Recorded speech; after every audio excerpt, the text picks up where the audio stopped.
اللہ تعالیٰ سے ڈرنا چاہیے.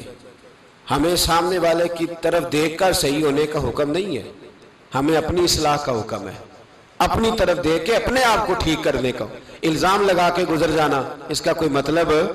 سنو اور یاد رکھو، حضرت صالح علیہ السلام سے کہنے لگے پہلے معجزہ دکھائیں، تو حضرت صالح علیہ السلام نے فرمایا اونٹ کہاں سے پیدا ہوتے ہیں؟ کہا اونٹنی کے بطن سے. فرمایا آؤ میں تمہیں پہاڑ کے اندر سے اونٹنی پیدا کر کے دکھاتا ہوں. کہاں سے؟ پہاڑ کے اندر سے. حضرت نوح ساتھ لے کے گئے تو پہاڑ کے اندر سے اونٹنی نکلی، اور اونٹنی بھی گابن تھی، اس کے پیٹ میں بچہ.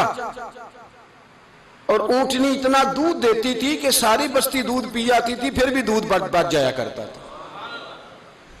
لیکن حضرت نوح علیہ السلام نے فرمایا اب تم نے دیکھ تو لیا یہ اسے، یہ جتنا دودھ دے گی روٹی بھی اتنی کھائے گی. ایک دن تم سارے پانی پیو گے، ایک دن یہ سارا پانی پیا کرے گی. ایک دن تم سارے باقی جانوروں کو گھاس کھلاؤ گے، ایک دن یہ اونٹنی. اور اونٹنی کا نام کیا؟ ناقۃ اللہ، اللہ کی اونٹنی. کس کی اونٹنی؟ نام کیا ہے؟ اللہ کی. یہ اللہ کی اونٹنی ہے. تو حضرت نوح علیہ السلام کی اونٹنی فرمایا اس کی بے ادبی نہ کرنا. باز نہیں آئے لوگ، باز نہیں آئے. کہنے لگا جی دودھ دینا تو ٹھیک ہے، پر یہ جو سارا پانی پی جاتی ہے نا یہ صحیح نہیں. یہ جو ساری گھاس کھا جاتی ہے یہ نہیں ٹھیک. دودھ دینا تو ٹھیک ہے پر یہ نہیں صحیح. آپ نے فرمایا اسے کچھ نہ کہنا، اللہ کی اونٹنی ہے. میں کہا کرتا ہوں ان لوگوں نے ناقۃ اللہ کی بے ادبی کی. حضرت نوح علیہ السلام کی اونٹنی کی ٹانگیں کاٹ دی، صالح علیہ السلام کی. اور دیکھو اللہ بڑا بے نیاز ہے، اگر پیدا کرنا جانتا ہے تو حفاظت کرنی نہیں جانتا. لیکن رب کریم نے فرمایا نہ کرنا. انہوں نے ان کے پیر کاٹ دیے، کانوں پہ چھریاں لگائیں. اونٹنی جب مر گئی، اونٹنی اللہ تبارک و تعالیٰ کی وہ اونٹنی جب مر گئی تو حضرت صالح علیہ السلام کی قوم پر رب کریم نے زلزلہ بھیجا. اذا زلزلت الارض زلزالہا، جب زلزلے آئیں گے اور جب ان کا زلزلہ آنا زلزلہ آتا ہے نا، کیا کرتی ہے قوم؟ لا الہ الا اللہ، لا الہ الا اللہ، کلمے جاری ہو جاتے. بلکہ ایک دفعہ ایسا بھی ہوا کہ مسجدوں میں اعلان ہونے لگے زلزلہ آ رہا ہے. جو فجر کے لیے نہیں اٹھے زلزلے کے لیے وہ بھی اٹھ گئے. جن کا دعویٰ ہے نا میری سویرے آنکھ نہیں کھلتی، ان کی لگی نہیں کتنے گھنٹے، بعد میں بھی نہیں لگی. ٹی وی پہ اعلان ہوتے رہے کوئی نہیں آ رہا سو جاؤ چپ کر کے. لیکن آنکھ لگی. موت سے تو ڈرتا ہے، اللہ سے ڈرتا ہی نہیں. موت کا خوف ہے رب کا نہیں. زلزلہ آیا ساری قوم تباہ ہو گئی. بتاؤ اگر ناقۃ اللہ کی گستاخی ہو تو اللہ ناراض ہو جاتا ہے، اور اگر اولیاء اللہ کی ہو، اگر اولیاء اللہ کی ہو تو رب ناراض نہیں ہوتا. شرم نہیں آتی لوگوں کو داتا صاحب کی بے ادبی کرتے، شرم نہیں آتی لوگوں کو غوث اعظم کی گستاخی کرتے، حیا نہیں آتی جنہوں نے دین پھیلایا ان کی بے ادبی. میں درد سے کہتا ہوں، رو کے کہتا ہوں، اور اگر کلیجہ پھٹ سکے تو میں دکھاؤں زخم کتنے. ایک حج کے موقع پر ایک بابا جی، اس سال 4,80,000 روپے کا پرائیویٹ حج تھا، اور بابا جی کی کیفیت کمزور تھی، بیچارے بیمار تھے. اس کے باوجود وہ گئے. بوڑھے آدمی، جا کے بیٹھیے، بزرگ. اور کتنی مشکل ہے وہاں منا، مزدلفہ، عرفات، طواف زیارت. کتنا مشکل کام ہے طواف زیارت کرنا، طواف وداع کرنا. کس کٹھن سے حج کیا، بڑھاپے میں پیسے بھی لگائے. اور جب وہ روضہ رسول پہ گئے صلی اللہ اور انہوں نے جا کے نبی پاک صلی اللہ علیہ وسلم کے روضے کی طرف منہ کر کے درود شریف پڑھا تو ایک ملا نے اٹھ کے کہہ دیا تو مشرک ہے. تو میری روح کانپی. میں نے کہا تجھے شرم نہیں آئی، حیا نہیں آئی؟ اس کی عمر دیکھ، کس بڑھاپے میں کہاں سے چلا، کہاں آیا.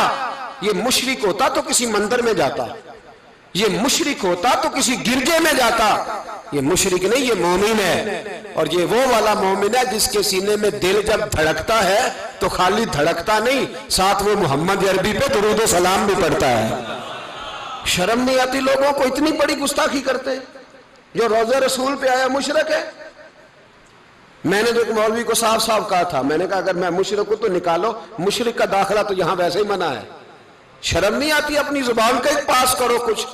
اتنا ظلم، اتنی بڑی فرقہ واریت امت میں، اتنا امت کو تقسیم کرتے ہو، تمہیں شرم نہیں آتی؟ جہاں سے اتحاد کا پیغام دینا چاہیے وہاں سے تم لوگوں کو فرقے کا پیغام دیتے ہو، ایک مقصود فرقے کی تبلیغ کرتے ہو. خدا رہا تو میں کہہ رہا ہوں ناقت اللہ کی بے ادبی پہ عذاب آتا ہے تو اولیاء اللہ کی بے ادبی پہ نہیں آتا. داتا صاحب ساری زندگی تبلیغ کرتے رہے, ایک آدمی نے اٹھ کے کہہ دیا جناب وہ تو شرک کا اڈا ہے, تو رب کریم ناراض نہیں ہوتا ان باتوں سے؟ ہمیں خیال کرنا چاہیے, اللہ سے ڈرنا چاہیے. ان چیزوں سے عذاب آتا ہے اور آ رہا ہے, اللہ تعالی ہمیں محفوظ فرمائے. اللہ ہمیں اس سے, قوم لوط پہ بھی عذاب آیا, ہم جنس پرستی,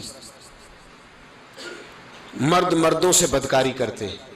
حضرت نوح نے سمجھایا کہ یہ کام درست فطرت کے خلاف ہے, یہ کام درست نہیں. جب انسان یہ کام کرتا ہے تو زمین اور آسمان کانپتے ہیں. اب میں کیسے کھول کے بتاؤں, میرے پاس اعداد و شمار ہیں کہ پاکستان کے اندر اس کام کی کیفیت کیا ہے اور کس طرح کر کے لوگ, میں تو رونا روتا رہتا ہوں داڑھی کا. لوگ کئی دفعہ کہتے ہیں حضرت صاحب پہلے بھی آئے تھے تو داڑھی کی بات, پھر بھی آئے تو داڑھی کی بات. تو میں رونا روتا ہوں, اس لیے روتا ہوں کہ جو کلین شیو نوجوان ہوتا ہے وہ امرد کے حکم میں ہے, اس پر وہی حکم لگتا ہے جو عورت پہ لگتا ہے. اس کے ساتھ مرد کا اٹھنا بیٹھنا اسی طرح ناجائز ہے جس طرح عورت کے ساتھ. حضرت جنید بغدادی رحمت اللہ تعالیٰ علیہ کے سامنے ایک شخص نے کہا وہ کتنا خوبصورت نوجوان جا رہا ہے, تو آپ فرمانے لگے تو حافظ قرآن نہیں؟ کہا ہاں. فرمانے لگے جا اپنے حفظ کی خیر بنا. وہ شخص کہتا ہے میں نے اس بغیر داڑھی والے کلین شیو نوجوان کو بری نظر سے دیکھا, مجھے قرآن پاک ہی بھول گیا, سارا قرآن پاک بھول. اور کتنے سال میں دعائیں کرتا رہا, بیت اللہ کے طواف کرتا رہا, میں یاد بھی کرتا تو نہیں ہوتا. کیسے اب تو ہمارا نعت کہاں بیوٹی پارلر سے ہو کے آتا ہے, ہم کسی اور کو کیا پیغام دیں. وہ پیغام, وہ نظام, وہ طریقہ کار جس کا حکم تھا شریعت میں, قوم لوط پر عذاب آیا. صحیح بیٹھتے ہوں گے بچے جو موٹر سائیکلوں پہ بیٹھتے ہیں. میں نے گجرانوالہ کی سڑکوں پہ بچوں کو, نوجوانوں کو جو تماشے کرتے سرے عام دیکھا ہے تو مجھے ڈر لگتا ہے.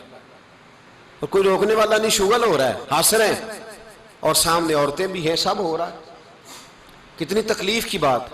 حضرت نوح کی قوم یہ کام کرتی تھی, قرآن پاک نے بیان کیا ہے. حضرت نوح نے سمجھایا, فرمایا رب کریم نے تمہیں اپنی خواہش پوری کرنے کے لیے جائز طریقہ عطا فرمایا, عورتوں سے نکاح کرو, اور اس نکاح کی برکت سے جو اللہ تمہیں اولاد دے گا اس کو اللہ تبارک و تعالیٰ تمہارے لیے باعث بخشش بھی فرمائے گا. لیکن جب قوم نہ مانی تو جو قوم لوط کا عمل کرے اس کا علاج قرآن نے بیان فرمایا کہ آسمان سے پتھر برسیں گے. پھر پتھر برسے اور جن کے بڑے بڑے اچھے دماغ تھے ان کے دماغ چکنا چور کر دیے گئے, تباہ کر دیے گئے, ان کے دماغ زمین پر بچھاڑ دیا گیا.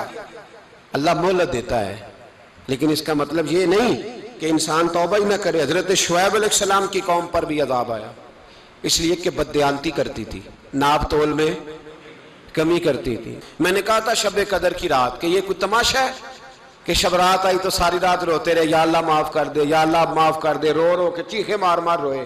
شب قدر آئی تو پھر چیخے ماری, ساری رات روئے.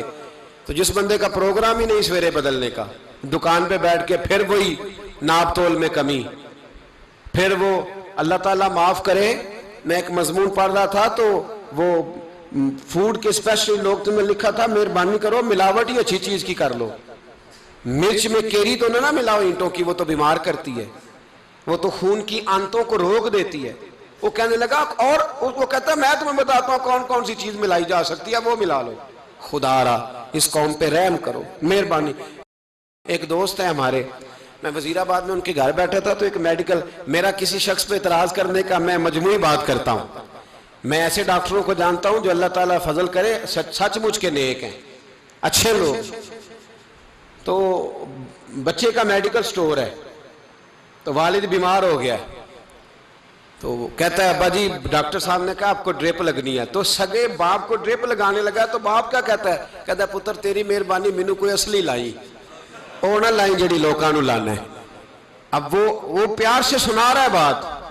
میں نے اسے کہا کہ یہ تو ڈوب مرنے کا مقام ہے نا, ڈوب مرنے کا مقام, کہ جس ملک کے اندر دوائی بھی صحیح نہ بکے, اصلی نہ ملے دوائی بھی, اور پھر وہ قوم کہے کہ ہم نے تو پورے روزے رکھے, ہم نے تو بڑا صدقہ اور خیرات کیا, دوائی بھی